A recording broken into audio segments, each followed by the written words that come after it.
Bioshock, Far Cry, and Assassin's Creed. That's a pretty impressive resume if I say so myself, so I was excited to see how all that experience translated into a Metroidvania. Moreover, there were some YouTubers I liked who were giving the game high praise and great scores. Ragnarok's, for example. I love his content and think very highly of his analyses and recommendations and... So, as you may have guessed already, for full transparency, this video is sponsored by the devs at Cut2Bits. It's a sponsored video. So basically, everything he says from here on out is straight bullshit. Fantastic. Way to waste a half hour of my life. I'm sorry, but the moment your video is sponsored by the game you're talking about, you lost me. Biases have already wrapped their tendrils around you, and I don't care how much you insist they haven't. Among a plethora of other reasons, I'll never be a big YouTuber because I absolutely refuse to be sponsored by the games I want to talk about, even though I've been propositioned. Sponsorships compromise your analysis' integrity, and I can't stand listening to anybody telling me to buy a product they got for free or were paid to talk about. Just know, viewers, that I will always drop the cash for the games I analyze. Not just to ensure integrity, but to also support the devs who make the games for the genre I love so much. So why go on such a rant? Because these people sponsored by Cut2Bits are full of shit.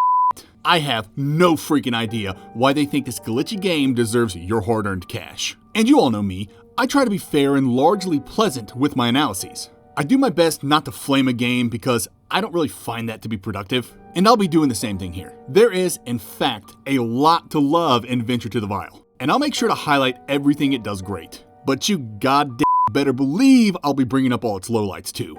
So, what's going on in Venture to the Vile? Set in a Victorian-era inspired small village named Rainybrook where everyone wears animal masks for some reason, you play as Vincent, a deer-masked little kid who gets bullied for being weak due to his poor lungs. Thankfully, his best bud Ella has his back and kicks the bullies' butts for him. This inseparable duo grow up together only to be separated when the world's shittiest looking bridge falls apart. Vincent awakens to a monster chase, passes out again, then reawakens in Dr. Crow's lab where he's informed that a plague called the Vile has wrecked the town they live in. The good doctor tells the protagonist he's special and that he must use his specialness to collect the samples needed for the doctor to create an antidote to rid the world of the Vile. It's a pretty good, if lengthy, setup, but how does the rest of the game fare?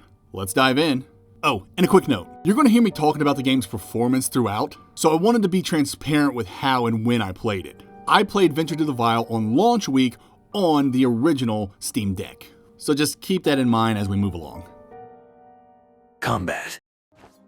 I may be getting a little ahead of myself by saying this, but the combat in this game is really bad. It never felt good or fun to use, and I avoided it at all costs. It's a little tough to explain. It didn't look or feel right. Any attack, ground or aerial, stopped you dead in your tracks, which slows everything down. And many enemies had super armor when they attacked, ensuring your combos would get interrupted constantly. And enemy and bosses in general could just be so freaking tanky. You can kinda pogo in this game, but not really. You descend with each attack, so if you don't eventually dash out of the way, you're gonna take damage. I don't know. I just didn't like the combat. But let's talk about it. What's in Vincent's arsenal? He starts with a 3-hit ground and aerial combo and will eventually unlock a heavy attack, a ground pound, and a tentacle that does a reverse scorpion. Each of these unlockable skills have utility, but I'll talk about that in the next section. You'd think all these abilities would be great, especially for varying your approach during combat, but that was hardly ever the case due to the control's sluggish nature. Vile takes the Dark Souls approach to command commitment, meaning you need to be thoughtful and precise with your button mashing. If you press your heavy attack twice, Vincent's gonna attack twice with his heavy attack, regardless if you input a command to jump or dash out of the way. There's no skill canceling in Rainybrook. I'm not the biggest fan of 2D platformers using this strict of a control scheme, and I'm especially not a fan when the strict controls aren't very responsive. There were many times I'd try to double jump or air dash and the game just wouldn't register it. It could get very frustrating. Jumping and dashing are your main means of avoiding damage in this game, though neither of these maneuvers come with iframes. Vincent gets a parry with a pretty generous activation window, but this parry only works on attacks telegraphed with red sparks. Any other attack, and you're on your own. I was fine with the parry system and found it to be responsive and fun, but I don't recall any of the bosses requiring me to parry them, which is kind of disappointing because parrying a giant boss is the most satisfying thing you can do. The bosses in Vile were pretty great. I wasn't a fan of the grasshopper boss, but all the others were unique and interesting to fight, despite me not enjoying the game's general combat. The game pulled this off because most bosses had an interesting gimmick that required non-combat methods to win, like culminating in a platforming section or needing to navigate a ship to blow a kraken away with cannons. All in all, good boss fights, even if I couldn't parry any of them. The other thing to talk about combat-wise is healing. Yup, Vincent gets Estus flasks, and yup, hitting a save point replenishes them and resurrects dead enemies. But thankfully, there's no corpse running, so I appreciate that, cut to bits. And that pretty much does it for combat. There's not a lot to it, and it doesn't feel great to use. Honestly, if the controls felt more responsive and the animations weren't so stiff, I wouldn't mind the controls Dark Souls-esque command commitment. But when you put all of it together, you tend to just avoid enemies and combat completely just to preserve your sanity. Abilities, platforming. Vincent gets a decent set of abilities throughout his adventure, most of which I've already discussed in the combat section, which is awesome because I love when abilities have dual roles in combat and movement. Vincent gets a double jump, a wall jump, an air dash, a boulder crushing heavy attack, a ground pound, and a hook shot like tentacle. Traversal wise, each ability does exactly what you'd expect them to do, so there's really no need to expound on them. One thing I will say about the abilities is that you get the big ones, double jump and wall jump, pretty quickly, and I don't know how I feel about it. On the one hand, I always argue that the faster you get traversal abilities in a Metroidvania, the more interesting its platforming will be. But on the other hand, these particular abilities are so standard, getting them so early pretty much screams, our platforming is gonna be so boring. Of course, that's not always the case, but giving the player a double jump so early is a pretty good indicator that a majority of the platforming is gonna be mediocre. And that's certainly the case for Vile. That's not to say all Vile's platforming is mediocre. There's some interesting sections with a tentacle that are a blast, and there's some solid wall jumping sections. But mostly, platforming's uneventful with a lot of spike dodging and some frankly superfluous minecarting. There's not really a whole lot to say about Vile's platforming. It feels fine mostly and has its shining moments, but those moments are few and far between. Thankfully, the game doesn't require too much twitchy reaction timing, as the game's unreliable controls wouldn't be able to handle it. Progression. Now, progression is where Venture to the Vile hits the nail on the head. All progression in Vile revolves around its economy and crafting. There's no leveling or stats to concern yourself with, and no traditional set of gear. Vincent gets his arm blade, hammer fist, and tentacles weapons, and that's it. He can technically get armor, but not really. You can purchase cosmetic outfits at a shop, with each outfit adding some kind of effect, like doubling the damage you take or increasing rare material drops. Speaking of materials, if you'd like to purchase anything in this game, you're going to need essence, this game's currency, and materials, both of which can be dropped by defeated enemies or found in big old pustules. Shops are found mostly in the game's hub town of Rainybrook, but you might be able to find another shop out and about during your travels. At these shops, you'll be using your essence and materials to do all kinds of things, increasing the amount of healing potions you have, increasing your potion's strength, and getting outfits. You can also visit Dr. Crow's shop to use a rare material to increase your max HP. There's a ton of stuff you can do in Rainybrook, as most of the game's many side quests start from here. And when I say many side quests, I mean many side quests. I don't have the exact number, but there are approximately 100 million side quests for you to do, and the variety on offer is staggering. Highlights include finding missing children, doing odd and interesting things to find special masks, and hunting down criminals. But not all the side quests are bangers. There's a particular quest that has you exchanging letters between a smitten lover and his not-so-smitten lady friend. This quest requires you to go between the two parties numerous times before the quest ends, and let me tell you, dashing through a sewer to get from one person to the other over and over again is not the most thrilling of quests. But it's really not that big of a deal, right? Normally, yes, but every time I got close to completing this tedious errand, the game would freaking crash on me. And it crashed on me 3 separate times. I still haven't seen the end of this quest, and quite frankly, I really don't care. But more on the game's performance during the conclusion. The rewards for all these side quests weren't anything to write home about. They were either materials or, more often than not, essence, which sucked because I was swimming in essence by mid-game. There was never not a point when I couldn't buy everything I came up against and still have enough essence for a down payment on a house. That's really my only real complaint with the side quests. The rewards weren't very good, and there were tons of puzzles and interesting events you could discover while exploring, like the shield and candle puzzle at the cemetery. But your reward was always more essence and more materials. It was never really exciting. Sometimes getting materials you haven't seen yet could be exciting because it meant you might be able to upgrade your mutations. Your regular attack and abilities are associated with a specific mutated limb on your character, and each mutation comes with a skill tree and nodes that can be upgraded with a mixture of essence and materials found in pustules and from enemy drops. This mutation progression system was pretty fun and addicting, sending me straight to the mutation menu with every new material found. And that's it for progression. The mutation upgrade system is pretty cool, and you'll constantly be moving the needle forward on side quests as you continue your journey. And I didn't even mention a fraction of them. There's a really cool coin side quest, a nice twist on completing your bestiary, and a fighting arena. Seriously, there's a lot of interesting things to do in this game. It's just disappointing that the rewards for all these things just weren't as interesting. As it currently stands, side quests in Vile are really for achievement hunters, as there's nothing super interesting to gain from them. Though, I could be wrong. Remember, I didn't complete every side quest because the game kept crashing every time I was about to deliver that last letter. Exploration. There's a lot to discuss here because exploration in Vile is one of the game's greatest strengths, despite having one of the game's biggest missteps. And that misstep is the complete lack of a map. Now, don't get me wrong, though I prefer MVs to have maps, they're not necessary. Case in point, Sultan Sanctuary and Angelos. Both of those games are outstanding MVs, and neither have maps. So why is it okay for them to not have maps, but not okay for Vile? Simple.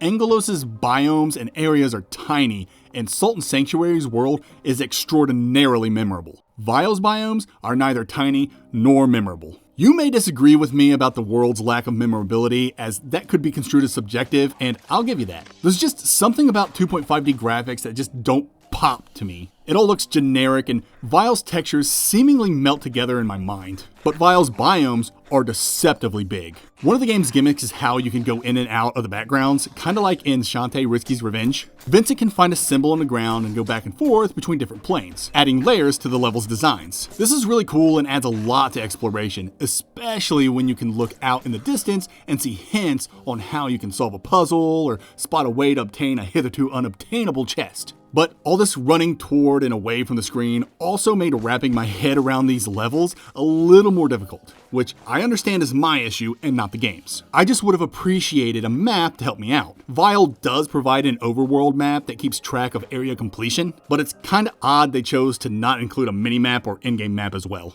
Another gimmick this game utilizes happens to be another Shantae gem, the day-night cycle. I guess I could bring up Simon's Quest, but I'm sticking with the Shantae motif.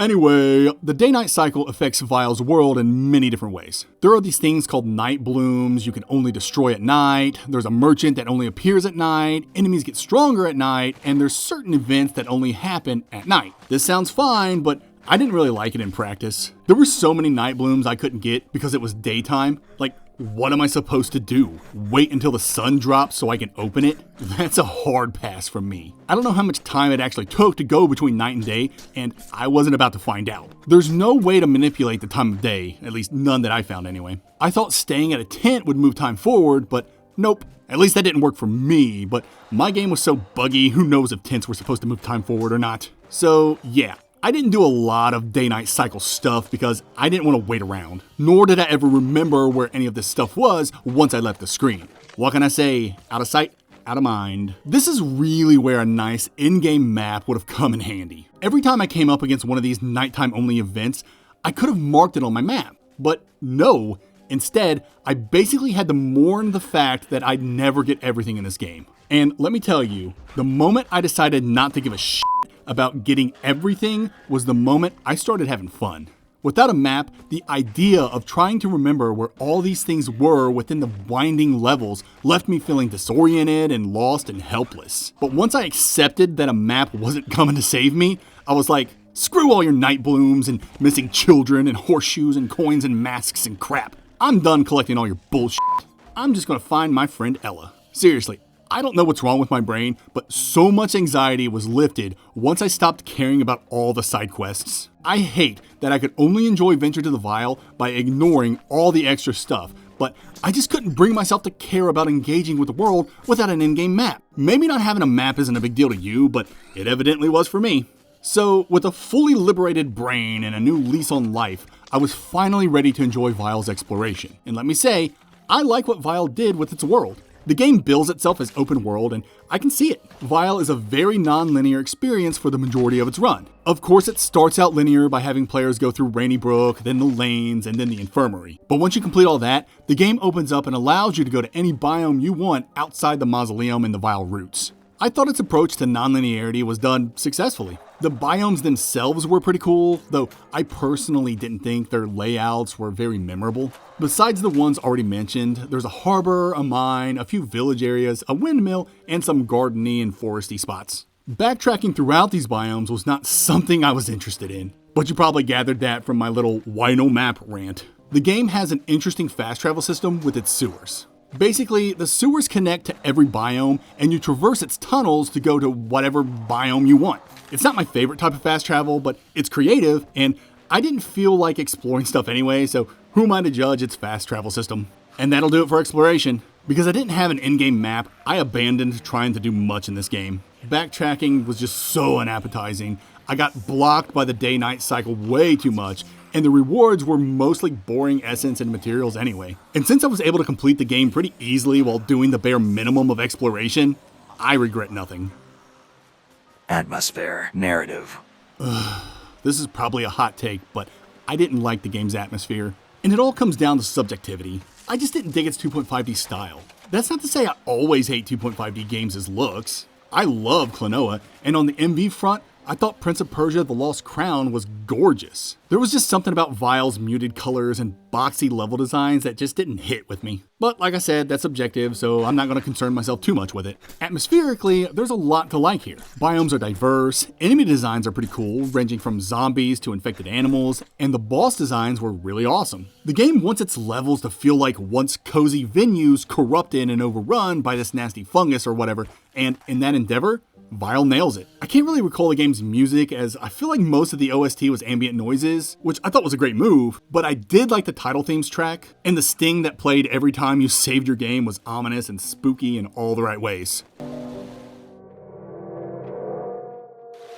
Overall, the sound design was pretty good. The game's tone was a little off for me. Like, it wasn't ever spooky enough to keep me on the edge of my seat, and despite all its quirky, Twin Peaks-esque characters, it was never really funny enough to get a giggle either. Though the strongman's quest name near got a chuckle out of me. I think the devs were trying to do this thing where they bumped up cute visuals and sounds against repulsive scenery, like, look at all these people with cute animal masks who talk in gibberish like it's Animal Crossing, right next to this festering corpse oozing with a deadly fungus. I don't know what they were trying to achieve with this juxtaposition, but it didn't work for me. I didn't really get close to or like any of these characters, and gross is just gross. I don't know, it was tough to tell how I was supposed to feel as I played this game, especially when you considered the endings and the odd message the game was trying to convey. I guess I should talk about the narrative now. I'll keep some things for the spoilers section. The game has a relatively long setup time for Metroidvania. A young boy named Vincent awakens in his bedroom and is told by his mother to put on a mask because, as the player will soon discover, it's Mask Day. Which is weird because dude's already wearing a mask, but whatever. He puts on another mask to signify his maturity, and then he goes off into the world to do the stuff I mentioned in the video's intro. This setup's not overlong, and it works well enough to create decent world building before the inciting event. But after this scene, the rest of the game's narrative isn't spoon-fed to you. In fact, there's really not a whole lot of narrative beyond this point, which isn't unusual given it's an open world game. The game's split into 3 acts, and each act is bookended with some narrative bits to keep players interested and in the know. I thought this was a good approach for a non-linear game. That's not to say the narrative doesn't move between these acts. There's a lot of environmental storytelling and world building found in character dialogue, and there's even some interesting little notes you can find along the way. And that's really all I can say about the narrative specifics before I spoil anything. So let me sum up my general thoughts before we hit spoilers. I found the narrative to be fine and its delivery to work well for a non-linear experience, using act bookends to move the story along. There are multiple endings in the game, which you know I like, and achieving each of these endings felt satisfying, especially the ending that required collecting some stuff. The endings themselves were interesting. I didn't like them at first, but upon reflection, I think the devs nailed what they were going for, though I think a little more setup would have benefited each of the endings. And that's it. Time for spoilers. Go to this timestamp to fast travel to my final thoughts. Spoilers. Welcome to the spoiler section, where every obscure thing is brought up and the format don't matter. First up, they never explain those masks. You never see a character not wearing one, and they never tell you why they're wearing them. I guess it's not important to the overall plot, but it definitely bugs me they never even talk about them. Like, what do the masks represent? Are the denizens hiding something? What happens if they don't wear their mask? Do they get shunned? Do they freak out and act like they can't breathe? Or do they just go, oh, let me just scooch past you real quick and put another mask on?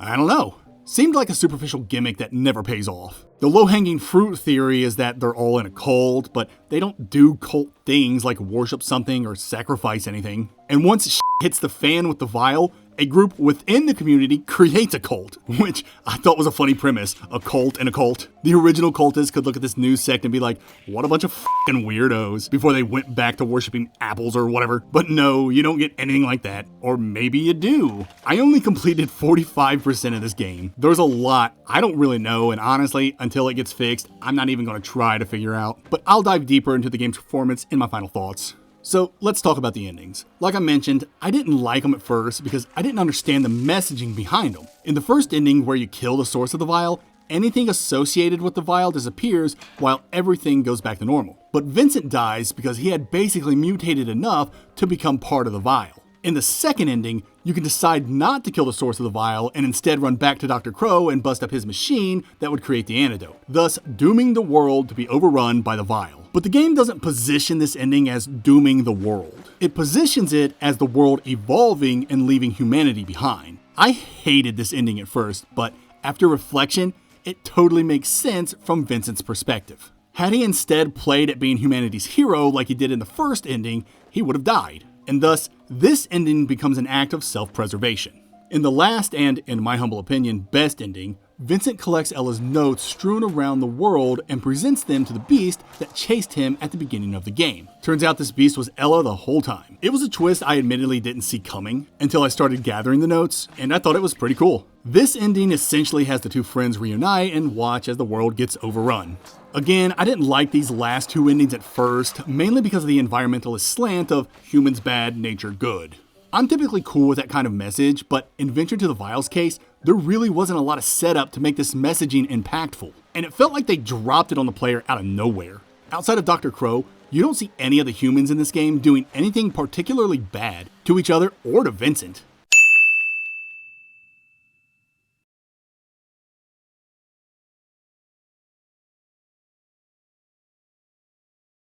In fact, Venture to the Vial's official website says the people of Rainybrook feel safe around Vincent and don't hesitate to ask him for assistance. And nor do you see anyone doing anything harmful to the environment.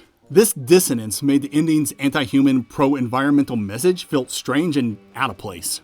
But in the dev's defense, that's not the only reading one can get from these endings. And that's why, upon reflection, I found I actually liked what they were trying to say. And what they were saying is, change is only bad if you stay in your old mindset. The quote-unquote good ending, where humanity is saved, ends with Vincent dying, showcasing how his unchanged worldview, despite his physical changes, ultimately wasn't the best move for him.